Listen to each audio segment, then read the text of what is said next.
Olá, boa noite a todos. Meu nome é Emerson Fernandes, eu sou aqui do marketing do escritório Vilhena Silva Advogados e é um prazer estar aqui hoje mais uma noite para esclarecermos algumas dúvidas e darmos continuidade à nossa série de lives que estão acontecendo todas as quintas-feiras por volta de 18 horas. Este mês, especificamente, ele é Setembro Vermelho. É um mês onde é celebrada a homenagem ao Dia Mundial do Coração, que é comemorado dia 29, no próximo dia 29.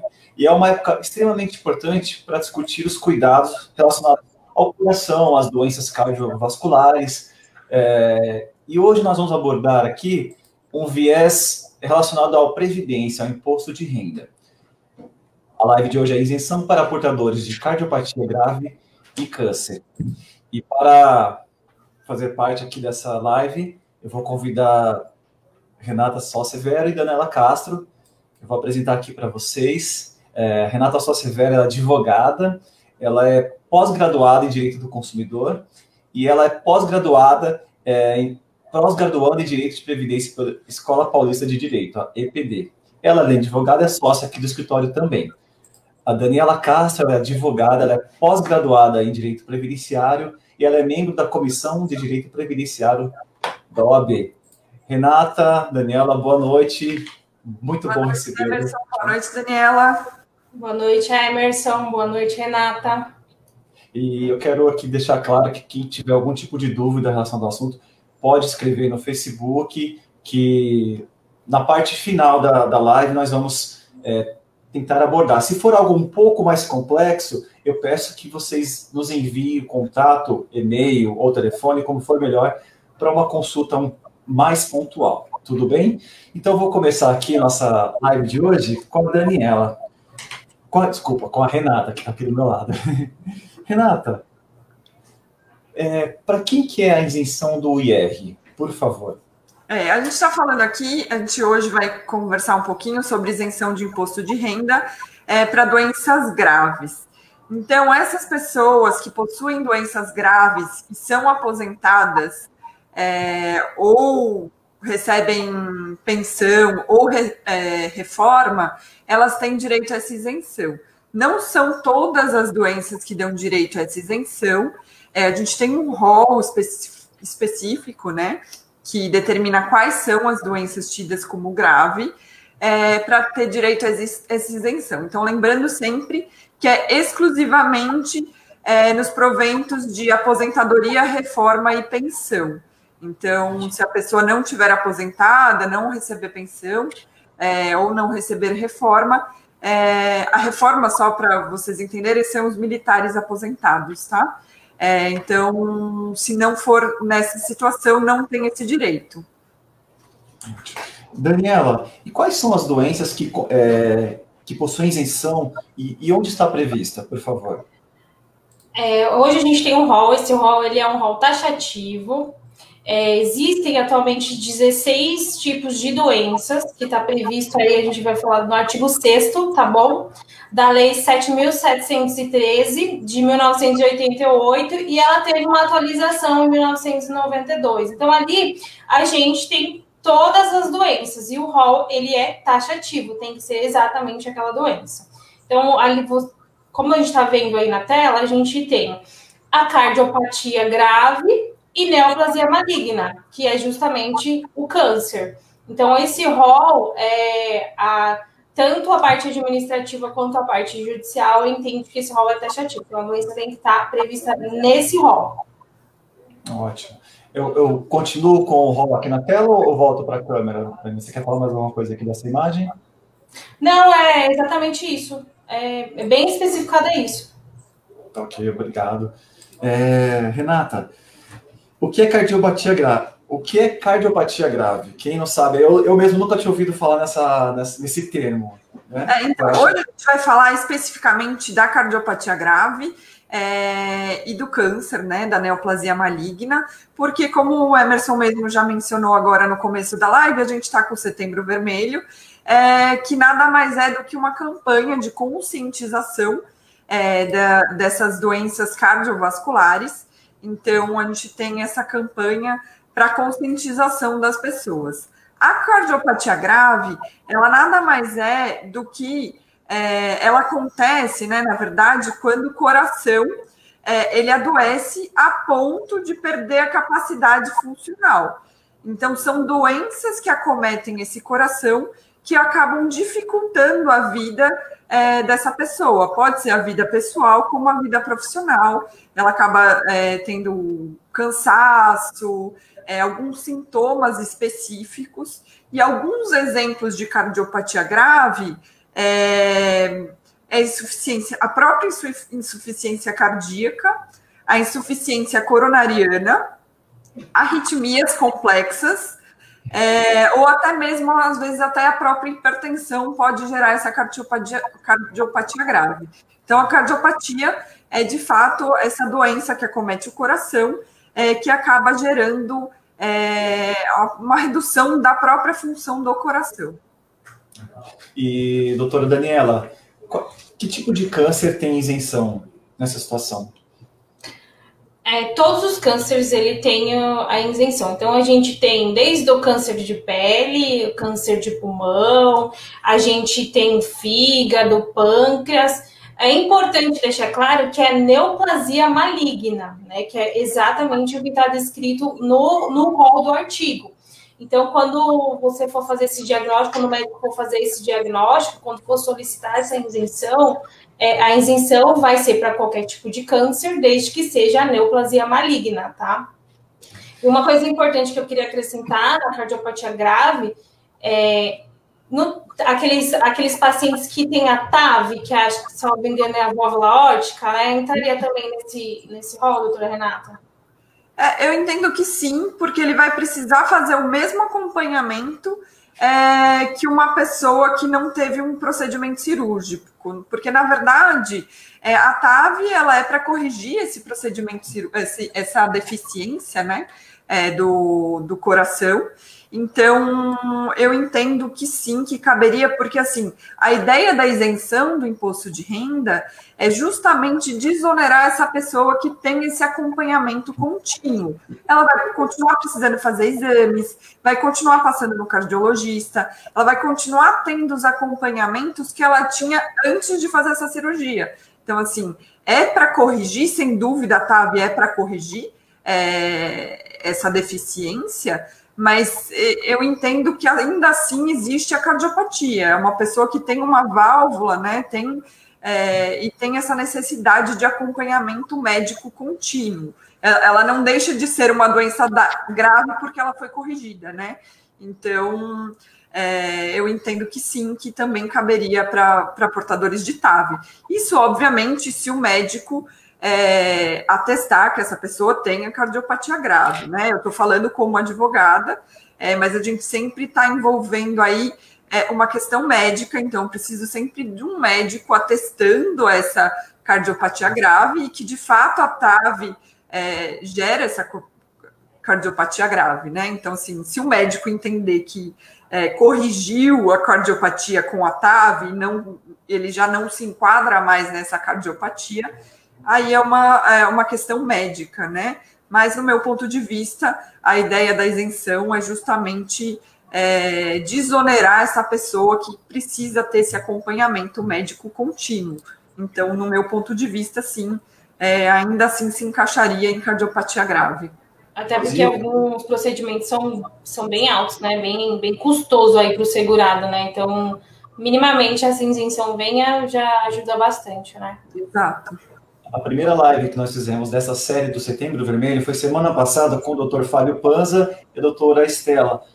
Até recomendo para quem estiver nos assistindo para consultar essa live que fala muito da parte médica em relação a esse assunto, né, do ponto de vista médico. Doutora... Pois não, doutora? Porque a gente está falando da parte jurídica, né? Não dá para a gente adentrar no mérito da parte médica, porque a gente não tem conhecimento, mas a parte jurídica mesmo. Doutora Renata, qual o procedimento para fazer o pedido de isenção? O pedido de isenção, primeiro tem que ser feito na via administrativa, e esse pedido de isenção ele é sempre feito para fonte pagadora. O que isso significa? O que é fonte pagadora? é quem está pagando de fato mensalmente a sua aposentadoria, ou a sua reforma, ou a sua pensão. Então, no caso do INSS, o pedido tem que ser feito direto no INSS, através do site Meu INSS. Tem um campo de requerimentos, agendamentos e requerimentos, que você faz, preenche todos os seus dados, né? Você faz o seu cadastro primeiro no Meu INSS, se você ainda não tiver, e lá você faz o requerimento. Lá você consegue anexar todos os exames, relatórios médicos e tudo que comprovar a existência dessa cardiopatia grave ou dessa neoplasia maligna. Então, você sempre tem que fazer esse requerimento juntando o máximo de documento para que o INSS analise esse pedido, porque o que acontece? A gente está falando de imposto de renda e ele normalmente é retido na fonte, né? Então, se ele está sendo retido na fonte, quem tem como analisar isso é justamente quem está pagando. Então, quem vai deixar de reter esse imposto de renda, que no caso pode ser o INSS, como pode ser a previdência privada. Se você tiver uma previdência privada de um banco ou, enfim, de qualquer outra entidade, essa entidade pagadora é responsável por receber esse requerimento. Então, o que a gente sempre aconselha é que esse requerimento esteja sempre bem documentado com exames, relatório médico e tudo mais que você puder juntar para facilitar, né, essa análise pelo servidor, né? Doutora, e funciona esse envio desses laudos, desses documentos pelo site? Sim, funciona.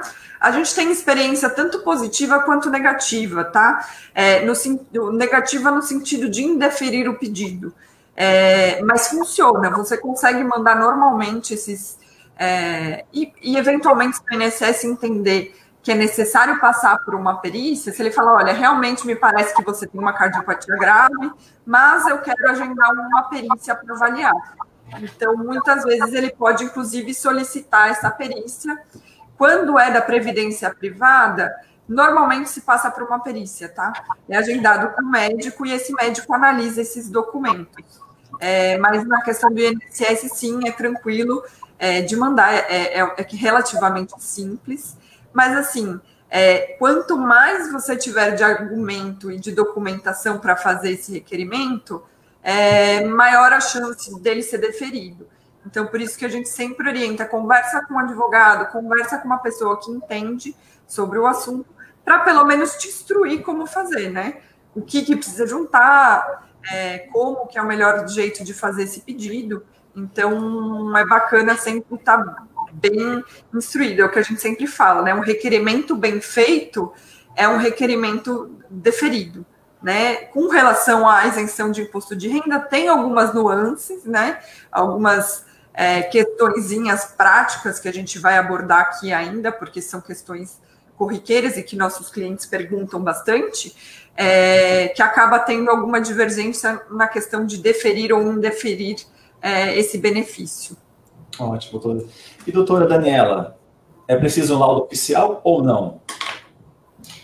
Emerson, necessariamente não é preciso um laudo oficial, tá? A gente tem entendimento judiciário sobre isso, a gente tem uma súmula do Superior Tribunal de Justiça, que é a súmula 598, né, que confirma que não é necessário, desde que o juiz, tá, ele entenda que a documentação apresentada é suficiente para provar a existência da doença. Mas o que acontece administrativamente? Cada órgão age de uma maneira, analisa de uma forma. Então, a gente, às vezes, no INSS, dependendo da agência que pega o seu pedido, ele vai solicitar um laudo médico oficial. O laudo médico oficial seria você passar pelo SUS ou por algum médico credenciado ao SUS. Só que a justiça entende que não necessariamente você não precisa, basta que você tenha uma documentação para provar. Então, a gente pega muito no pé do segurado, aqui no escritório, para que ele tenha esse histórico, para que ele tenha todo um andamento da doença dele, a fim de demonstrar, e a gente provar para o juiz que ele ainda faz acompanhamento, que ele ainda tem custos com essa doença. Só que, assim, a gente tem Tem órgão federal, aí estamos falando de servidor público, a SPPrev é um exemplo. Ela não pede laudo médico oficial. E o INSS tem agências que também não pede, mas agora a gente já se deparou com um pedido aqui no escritório de que ele pediu um laudo médico oficial. Então, assim, é importante que o segurado tenha muita atenção na documentação. Então, guarda os laudos médicos, exames, relatórios, prescrição, para demonstrar justamente o custeio com essa doença. E aí a gente tentar garantir a intenção. Só uma pequena... O áudio de vocês está ok? Eu senti que o áudio da doutora Daniela estava um pouco vibrando. Se alguém quiser dar um feedback aqui pelo Facebook. Parece que a minha voz está indo e voltando. Mas vamos então continuar. Se alguém falar aqui, a gente dá uma... Tudo bem vocês dois, tá tudo bem aqui. Então, perfeito. Doutora Renata, a pessoa que tem previdência privada, ela pode também solicitar essa isenção? Sim, sem dúvida nenhuma. Muitas vezes a gente se depara com um segurado fazendo pedido só para o INSS, quando ele também tem uma previdência privada. E normalmente os valores que envolvem uma previdência privada normalmente são muito superiores do que uma aposentadoria pelo INSS. Mesmo porque normalmente esse segurado ele se programou para isso, né? Então normalmente ele acabou fazendo essa previdência privada até para conseguir suprir a questão do baixo valor do INSS, né? Porque a gente tem um teto de recebimento de aposentadoria e que isso, às vezes, acaba sendo muito abaixo do que a pessoa normalmente recebe durante a vida de trabalho, né? Então, sim, é possível e sempre vai ser pedido, a isenção vai ser pedida sempre no órgão que faz esse pagamento. Então, a gente tem previdência privada de vários bancos, então é sempre feito para esse órgão que você fez a sua previdência privada, que é o órgão que faz esse pagamento.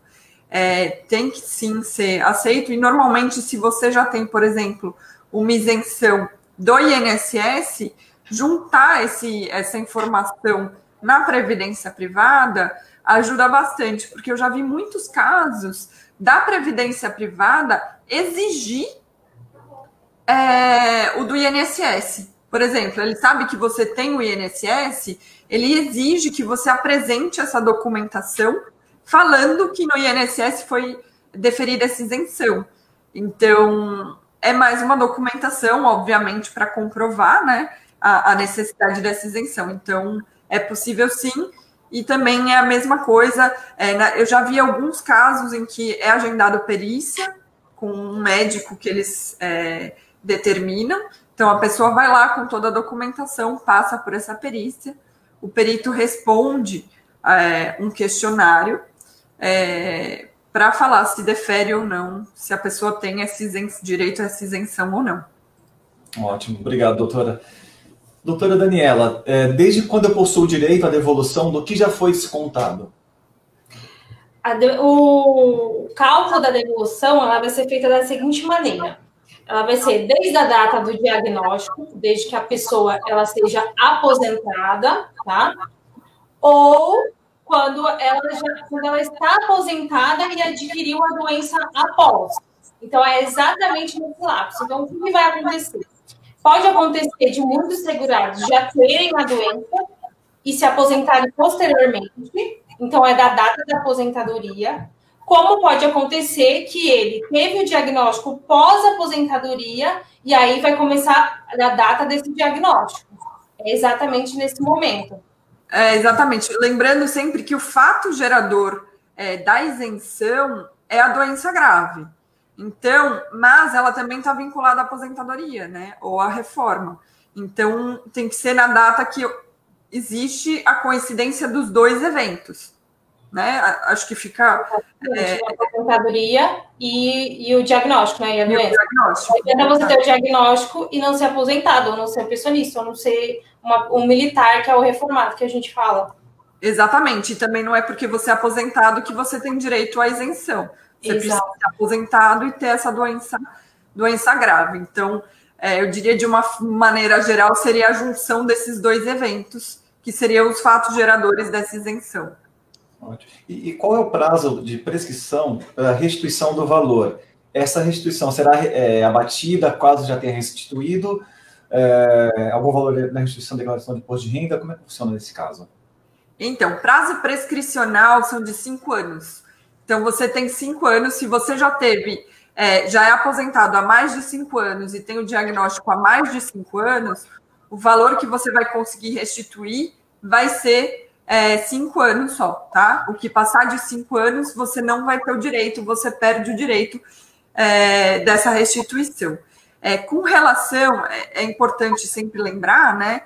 Porque, assim, as pessoas, quando elas não têm essa isenção ainda deferida, ou não têm conhecimento dessa isenção, quando ela faz o imposto de renda dela, ela acaba deduzindo alguns valores e conseguindo a restituição desse imposto de renda. Por exemplo, escola é um fator que dá restituição de imposto de renda, médicos, plano de saúde, tudo isso que você lança no seu imposto de renda te dá direito à restituição, né? Ao reembolso de parte disso, porque você está arcando ou com coisas relacionadas à educação ou saúde, então isso te daria direito a uma restituição.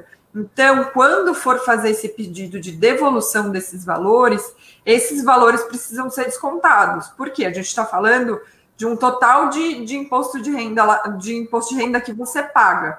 Se você já teve essa dedução, você já teve essa devolução. A gente não pode considerar o valor total do que foi retido de imposto de renda, porque senão a gente está falando de uma devolução em dobro, né? Não em dobro, mas 2 vezes, né?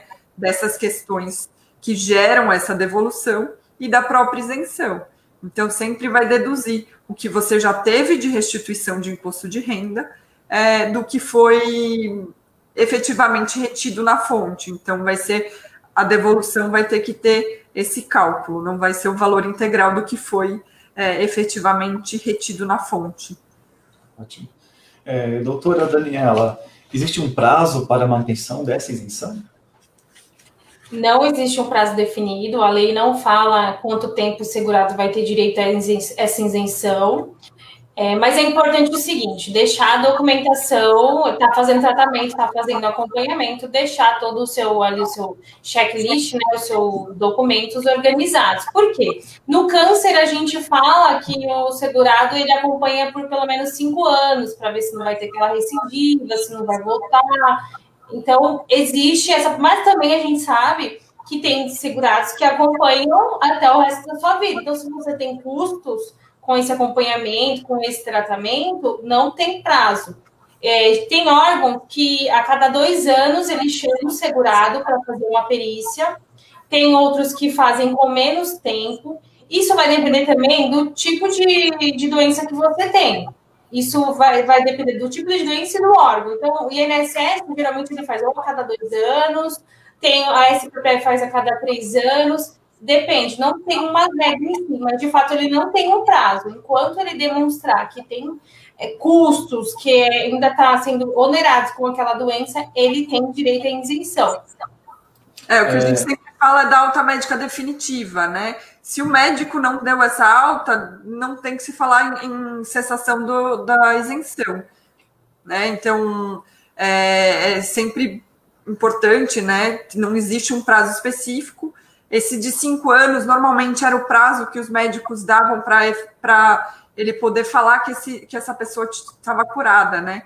Hoje em dia, a gente já não tem mais esse prazo. Algumas recidivas têm surgido depois desse prazo de 5 anos. Então, os médicos têm sido muito mais cautelosos, e acho que com razão, com relação a esses prazos e esses períodos de acompanhamento, justamente porque as doenças estão evoluindo e essas recidivas têm vindo, às vezes, um pouco depois desse prazo de 5 anos, né? Então, acaba sendo um acompanhamento contínuo, né? Hoje, né, vou contar aqui, doutora Renata, hoje a gente tem um caso, que saiu a decisão hoje, essa segurada teve um diagnóstico de câncer de 2002, ela já passou por toda a fase dos 5 anos, está curada, porém ela tem custos, assim, ela ficou com sequelas, Então, assim, a gente conseguiu, ela não saiu no administrativo, o administrativo entendeu que ela não tinha mais a doença, que não tinha presente os sintomas, mas a gente conseguiu demonstrar o quê? Que ela ainda estava fazendo tratamento, que ela ainda tinha um custo com essa doença, né? Tudo o que ela vem sofrendo, mesmo curada, todo o custeio que ela ainda tem. E o juiz entendeu, deu uma liminar para a gente ela já vai começar a ter essa isenção, né? Já tirar esse custeio. Então, por isso que é importante, e a gente fala bastante.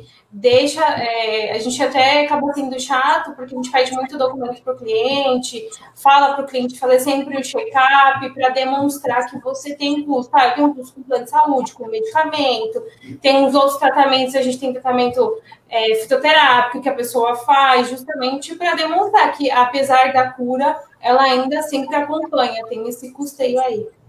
Que normalmente para esse médico ainda ele não declarou, né, essa cura efetiva. Exato. Para o médico, ela ainda continua em acompanhamento, né? Ela continua fazendo esses exames periódicos, essas consultas periódicas. Então, enquanto o médico não dá alta médica definitiva mesmo, fala, olha, você está curado, 100% curado, e eu acho que o médico nem tem condições de fazer isso, né? Porque a gente também não sabe a evolução da doença, como vai ser. De repente, por 5 anos ela ficou bem, e no 6º ano vem uma recidiva. Não tem como saber exatamente, né? Então, esse aqui é um exemplo, né? Exato, exatamente. Por exemplo, você tem isenção de PVA, de rodízio, automaticamente já possui isenção de imposto de renda? Não. Porque, lembrando, a gente tem um fato gerador que é uma doença grave e um fato gerador também que é da aposentadoria, né? Reforma a aposentadoria. Então, não é porque você tem uma isenção de PVA, de rodízio, que automaticamente você tem direito. Você pode não ter a doença grave. Se você não tem a doença grave, você não tem o fato gerador para isenção. Então, às vezes, coincide, sim, de ter, além do desconto de PVA, de rodízio, né? Ainda existe a chance de ter essa isenção. Mas isso tudo vai depender da doença que essa pessoa tem, e se ela é considerada uma doença grave e se está prevista na lei, né? Porque, do contrário, você não tem como ter essa isenção, né? O fato gerador, de fato, é a doença grave. Então, não é automático, nada é automático, tudo tem que fazer requerimento e tem que ser pedido para ter esse direito. Uma outra pergunta que chega bastante aqui, fala assim, eu não tenho sintoma de doença, mas o médico não me deu alta. Como é que funciona nesse caso? Tem direito ou não? Tem direito, né? Os sintomas da doença, ele não está atrelado à isenção. Isso não quer dizer que porque você não tem os sintomas, que não existe a contemporaneidade daquela doença, que você não tem direito à isenção. A gente tem até a súmula que a gente vai colocar aí, que é a 627 do STJ, que fala justamente disso, da questão que não é necessária a contemporaneidade dos sintomas da doença e nem a recidiva da enfermidade. Basta o quê? Que você demonstre o acompanhamento e o tratamento dessa doença, porque a ideia da isenção, como a doutora Renata falou, é desabonar o segurado, né? É dar um alívio, é dar um respiro para aquela pessoa que está passando por um momento de uma necessidade de tanta aflição. Não faria jus você ter uma isenção, mas eu também tenho que estar doente, eu preciso estar com aquela doença presente, né, para eu poder fazer jus a esse benefício, a esse direito. Então, não precisa ter a contemporaneidade, mas lembrando, tem que ter a continuidade do tratamento, você tem que demonstrar isso. A gente teve até um caso no escritório de AIDS, né? A AIDS, a gente sabe que ela é uma doença que ela é controlada. Se você toma os medicamentos, você consegue conter a doença. Então, o INSS, quando analisou esse pedido, falou, não, sua doença está controlada, por que você quer isenção? Só que ele esqueceu de que essa pessoa precisa fazer acompanhamento, ela precisa tomar os medicamentos específicos para controlar a doença. Então, assim, a doença só está controlada porque ele está tomando medicamento, porque essa pessoa está fazendo o tratamento que foi prescrito. né? Então, assim, a gente não pode falar que essa doença não existe mais, mesmo porque simplesmente ele para de tomar o medicamento, a doença volta, né? A gente está falando de um controle da doença e não da exclusão dela, porque a gente ainda sabe que não existe a exclusão dessa doença, né? Não tem como da noite para o dia a pessoa estar curada. Ela não vai estar curada, ela está com a doença controlada, tomando os medicamentos e fazendo o acompanhamento médico que foi prescrito, né? Exatamente, uma doença que evoluiu muito, o tratamento também, né, a gente vem do final da década de 80 aí, que felizmente muita coisa avançou, mas não há cura definitiva, então é uma coisa. Mas tem o controle, né? E tem gente que é indetectável, né? Continua tomando coquetel e é indetectável. Aí não faz jus a pessoa, não vou, você não vai ter direito a essa isenção, não pode pleitear, porque os seus sintomas não estão aparecendo aqui, não. Isso no meio de uma pandemia, onde tudo é um grande mistério. É um mínimo necessário para essa pessoa viver, né? Exato. Ela já tem muitos gastos com esse tratamento, né? Por mais que a gente saiba que o SUS fornece a medicação, enfim, tem uma série de coisas. Tem médico que, às vezes, a pessoa tem confiança naquele médico particular, né? Ou, enfim, paga o plano de saúde justamente porque sabe da existência dessa doença. Então, tem todo o ônus de ter a doença, né? Apesar de estar controlada. Chegou uma pergunta aqui que eu acho que encaixa com o que nós estamos conversando. Estou em acompanhamento de câncer. Tem direito à isenção? Sim, tem. O acompanhamento da doença, por ser uma neoplasia maligna, ele vai ter direito a essa isenção, sim. Não é porque só está fazendo acompanhamento, porque o que a gente sabe? Na questão oncológica, existe os ciclos de tratamento. Após término de ciclo de tratamento, esse paciente ele continua sendo analisado, né, acompanhado pelo médico, é feito exame. Então, existe esse acompanhamento entre ciclos e até depois de encerramento de ciclo de tratamento, essa pessoa continua sendo acompanhada e continua sendo fazendo exames, enfim. Manter o controle. Então, fazendo o controle disso. Então, não é porque ela terminou um tratamento de quimioterapia ou de uma radioterapia que depois disso ela não vai ter mais isenção. Ela continua tendo direito, sim, porque ela está fazendo esse acompanhamento. Então, existe o acompanhamento médico, o médico ainda não deu alta definitiva para ela, mesmo que seja só para fazer exame. Ela está em acompanhamento médico ainda em razão dessa doença. Então, a doença não... a única hipótese de cessar é a cura. Mas para um tratamento oncológico, o médico declarar a cura efetiva é muito difícil, porque você não deixa de acompanhar. Mesmo porque pode vir em outro órgão, pode vir de uma outra forma, pode voltar ao câncer, né? Então, assim, é difícil a gente falar de uma pessoa que teve câncer e que não faz mais nenhum acompanhamento. É muito difícil.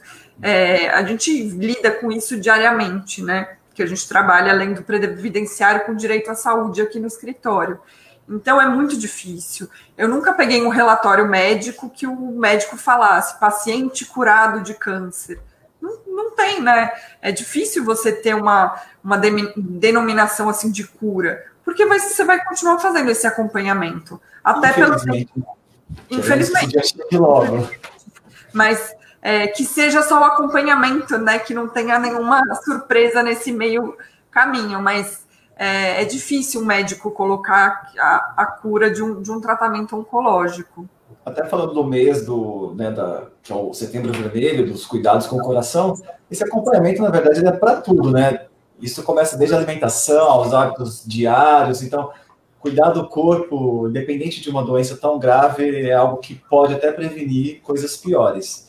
Sim. Por exemplo, tem uma dúvida que a pessoa trabalha, ela foi diagnosticada com uma cardiopatia, ela tem direito à isenção também? Aí depende. Ela trabalha, mas ela é aposentada, ou ela trabalha e ela não é aposentada? Aí lembrando os requisitos, né? para ela ter direito à isenção, ela tem que ter a doença grave e ou ser aposentada, ser pensionista ou ser reformado. Então, pode acontecer da pessoa ser aposentada, e hoje no Brasil a gente sabe que é assim, continua trabalhando. O que vai acontecer com essa pessoa? Ela vai ter isenção sobre a aposentadoria dela, porém ela vai ter que pagar ainda a contribuição obrigatória para o INSS, tá? Então, você precisa ser aposentado, pensionista ou reformado, enfim. Não basta você só ter a doença, mas não ter esse outro requisito. Então, é justamente isso. E o que fazer quando a pessoa tem um pedido administrativo negado? Tem uma saída? A saída é judicial. Porque, assim, o próprio INSS, quando ele indefere esse benefício, ele já faz constar, não cabe recurso. Então, assim, o INSS vira para você e fala, olha, você não tem direito, ponto, tchau. Então, assim, se você de fato tem a doença grave, está aposentado, recebe pensão ou recebe reforma, você tem direito sim. E aí você vai ter que seguir a via judicial, não vai ter jeito. Porque não cabe recurso desse tipo de indeferimento. Porque outros indeferimentos de INSS, a gente sabe que cabe recurso, existe algumas chances de você administrativamente conseguir resolver isso, mas quando a gente está falando de isenção de imposto de renda, não existe recurso. Não peguei nenhum caso até hoje que tivesse no indeferimento prazo para recurso 30 dias. Então, já vem na resposta deles, é automático. Não, a própria resposta era... E, doutora, é necessário passar por algum órgão ou é possível entrar em ação judicial direta? O que vocês comentam sobre isso?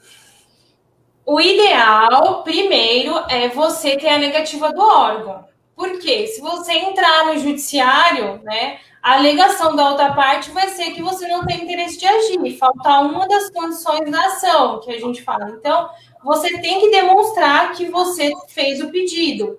Pode acontecer daquela pretensão, a gente fala pretensão resistida, você fez o pedido, você notificou, o órgão não te deu a resposta, é uma tentativa, mas assim, a gente sempre zela para que você tenha aí ou a negativa.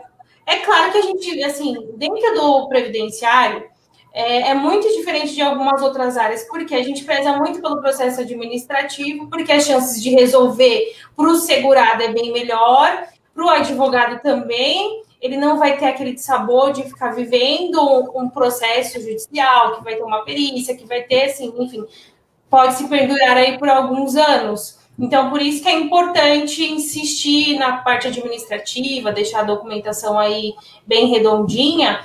E uma coisa que tá interessante para a gente fazer a live, eu estava estudando, a cardiopatia e o câncer são as duas doenças que mais matam aqui no mundo. E aí a Sociedade Brasileira de Cardiologia fez um estudo falando justamente isso. Às vezes tem gente que tem medo de fazer o tratamento, porque aquele tratamento às vezes pode gerar uma doença, pode gerar uma cardiopatia, mas não. Você tem que fazer esse acompanhamento, é muito importante.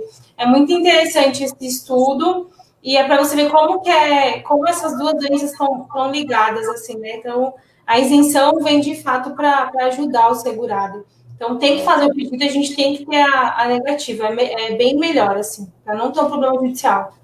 Ou pelo menos comprovar que você tentou fazer esse pedido e não teve um retorno, né? Porque se você entra simplesmente, vou entrar na justiça porque vai ser mais fácil. Não, porque vai vir o INSS ou o órgão e vai falar, olha, desculpa, eu não tive esse pedido administrativo, ninguém me pediu nada, se tivesse me pedido eu teria te dado. Então, é difícil, assim, você entrar com uma ação direta, a não ser que você consiga comprovar de fato que, né, teve essa negativa ou ausência de resposta. Às vezes pode ser uma negativa tácita, né, porque ele não te respondeu, então você pressupõe que ele está negando. Então isso você consegue demonstrar num processo. Isso pode acontecer, acho que na previdência privada. Tem alguns regulamentos que vem a questão de isenção, mas isso é ilegal e não pode, porque a isenção é para para valores de aposentadoria ou previdência. E uma outra coisa importante que a gente ainda não falou é que se você recebe aposentadoria ou pensão, você pode pedir nos dois benefícios. Você não pode ficar atrelado a só um, não. Você pode pleitear nos dois. No escritório a gente tem casos assim. Exato. Doutora Renata, a senhora citou sobre negativa tácita. O que seria isso, por favor? É quando o órgão não te responde. Eu fiz o pedido, eu mandei uma notificação ou eu abri um requerimento no site do INSS e ele simplesmente não me responde. É óbvio que a gente tem que ter um prazo razoável para você usar isso como argumento numa ação judicial. Você não vai falar que 2 dias foi uma negativa tácita, né? A gente tem que ter um pouquinho de razoabilidade. A gente está falando de INSS, às vezes o INSS demora mesmo para responder os requerimentos, mas eu entendo que, assim, passou de 60 dias, já não é tão razoável você esperar tanto tempo por uma resposta dessa. Então, não é o ideal, ainda mais se for o INSS, porque a gente está falando de uma justiça federal, de um processo na justiça federal, e os juízes federais, eles são mais conservadores, vamos dizer assim. Então, assim, do INSS, o ideal é que se tenha uma negativa mesmo, que ele fale que não. Tá? A gente está falando mais de uma negativa tácita se a gente estiver falando de uma previdência privada. Eu mandei, eles não me respondem, passou mais de 30 dias, eles não me deram retorno, eu ligo lá, eles falam que está em análise, ou eu ligo, eles falam que nem receberam, que não estão localizando. Então, isso pode ser um argumento para levar para o juiz uma ação judicial, porque eu tentei esse pedido e não consegui.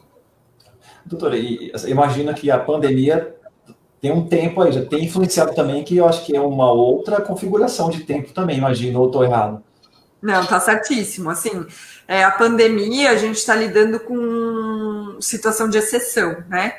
Tanto de tudo, vamos dizer assim, né? Fechadas, né? Todo. Mesmo porque a gente está falando de um INSS fechado, que abriu essa semana, mas que teve uma liminar que foi cassada, uma liminar para não abrir, que foi cassada. Então, assim, a gente está falando de uma situação de exceção.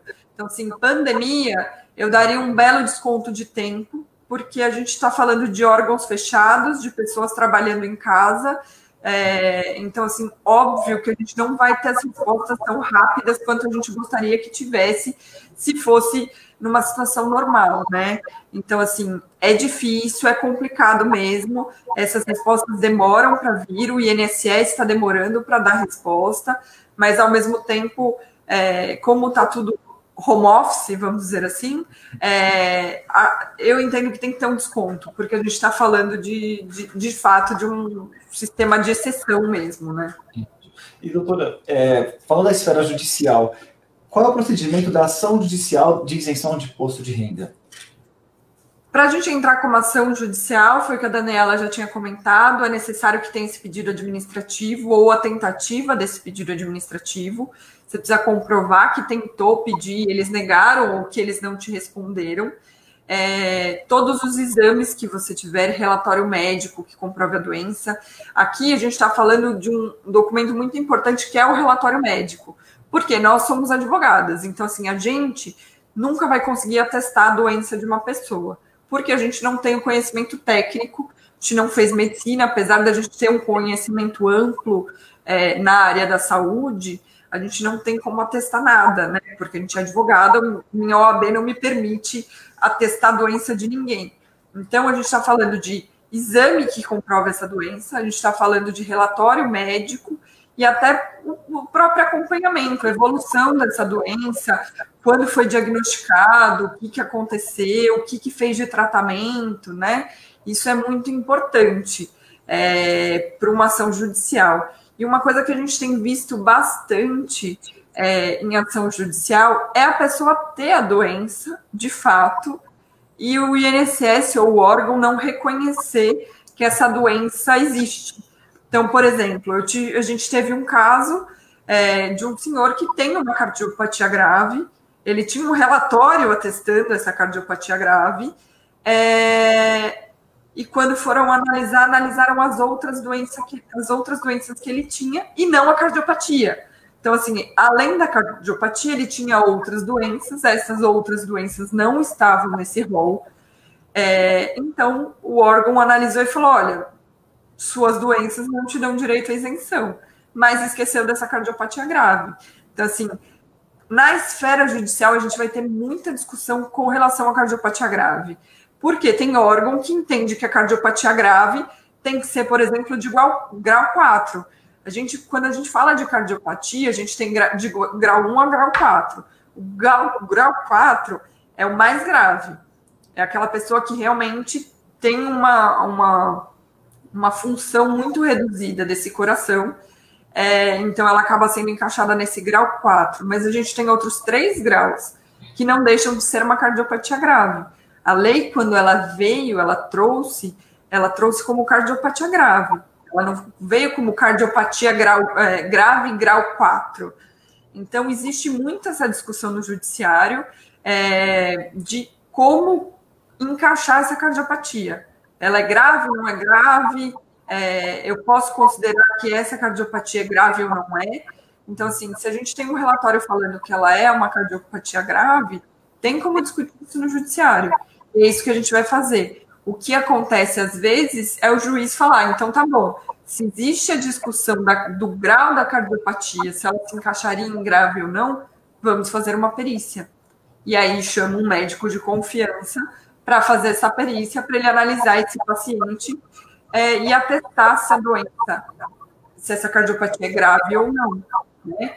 Então, a ação judicial ela também precisa ser tão bem instruída quanto um processo administrativo, quanto um pedido de processo administrativo, porque a gente vai ter que apresentar todos os documentos, inclusive é importante, às vezes, até juntar as próprias declarações de imposto de renda para demonstrar essa questão, se teve a dedução de valor ou não de imposto de renda, né? Se recebeu alguma restituição desse imposto de renda, até para isso ser depois apurado no final da ação para verificar quais são os valores que precisam ser restituídos. Então, a ação judicial, na maioria das vezes, esse tipo de ação vai ter uma perícia sim, porque na maioria das vezes é discussão se essa cardiopatia ela é grave ou não, se ela se encaixaria nesse requisito da lei ou não, porque a lei fala em cardiopatia grave, ponto. Então, a gente vai ter várias nuances com relação a isso, né? Médicos entendendo que isso é uma cardiopatia grave e, inclusive, os médicos podem até explicar melhor do que nós, mas existem alguns estudos e alguns que mostram quais são as cardiopatias ou o que pode ser considerado grave ou não. Como o médico é uma pessoa que estudou para isso, se ele está falando que é uma cardiopatia grave, é difícil você virar e falar que não é. Ele estudou, ele sabe, ele tem o conhecimento. Eu não tenho conhecimento para falar se é grave ou não, né? Mas o médico está testando isso. Então, mais ou menos é assim que funciona uma ação judicial. Você precisa ter a negativa, você precisa ter toda a documentação necessária, e aí a gente vai entrar na discussão de onde entrar com essa ação. Se vai ser juizado especial federal, se vai ser Justiça Federal, ou até mesmo se vai ser Fazenda Pública ou juizado da Fazenda Pública. Tudo isso vai depender do valor que você está discutindo, tá? Então, se eu estiver falando de valores abaixo de 60 salários mínimos, eu estou falando de juizado federal e juizado da Fazenda Pública. Se eu estou falando de valores acima de 60 salários mínimos, eu estou falando de justiça comum, de justiça federal ou até a própria Fazenda Pública, que vão ser os servidores estaduais, municipais, que acabam discutindo com o órgão que faz essa retenção do imposto de renda. Então, existem essas questões processuais, que a gente acaba falando, que pode gerar uma ação ou no juizado ou numa justiça federal, numa fazenda pública. Ótimo. E como é feito o pagamento da restituição em casos administrativos? No caso administrativo, ele vai ter a decisão do órgão, concedendo a isenção, E aí ele vai ter que pedir que quem retém esse valor, que aí no caso é a Receita Federal, a União. Então você vai solicitar o seu pedido de restituição na Receita Federal. Existe um programa que chama o Predcomp, mas nesse período, aqui no decorrer da pandemia, eles mudaram o sistema. Então, tem sistema que você faz, quando a pessoa tem aquele token que faz a sua própria declaração, ela consegue fazer o pedido de restituição.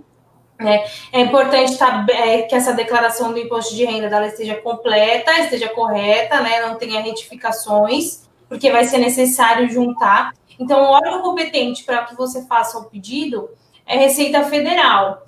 Tem que ficar atento ao prazo, porque se você fez o pedido, passado aí o prazo de 180 dias, já se existe uma negativa para fazer esse pagamento, a pessoa vai ter isenção, porém ela não teve a devolução. Ela pode ingressar no judiciário para pedir essa restituição aí com a atualização, e o judiciário tem entendido que sim, porque você fez o pedido e, de fato, a pessoa não teve o benefício porque ela não teve essa devolução. Então, faz o pedido na Receita, aguarda-se o prazo, se você vê que esse prazo passou de 180 dias, ingressar com a ação para ter essa devolução desse valor, né, essa restituição. Mas é importante que a pessoa tenha as declarações, né? Tanto o recibo quanto a declaração completa, porque vai ser necessário a gente juntar na ação judicial esse pedido. Ótimo, obrigado, doutora. Nós temos aqui uma pergunta da senhora Angela Becker. Para qualquer tipo de câncer, pode obter isenção? Sim, qualquer tipo de câncer. A lei, lembrando, né, que a gente está falando de neoplasia maligna. Se for, por exemplo, alguma coisa benigna, não vai ter. É que se é benigno, a gente não chama de câncer, né? Normalmente, o câncer é quando, de fato, é alguma coisa maligna. Então, qualquer tipo de neoplasia maligna tem direito à isenção. Pode ser um câncer de pele, pode ser um câncer de fígado, um câncer de mama, enfim, a gente tem infinidades, né? Precisa ser uma neoplasia maligna. Então, ser um câncer, de fato, aí vai ter o direito à isenção. Tem que estar exatamente ali, neoplasia maligna, né? Porque a benigna, eles falam que é aquele cisto, né? Tem toda essa discussão aí. E é importante, né, que aí para demonstrar aí com relatórios, documentos para juntar nesse pedido. Ótimo. Doutoras Renata e Daniela, foi muito esclarecedor isso aqui com vocês. Nós terminamos aqui com as perguntas.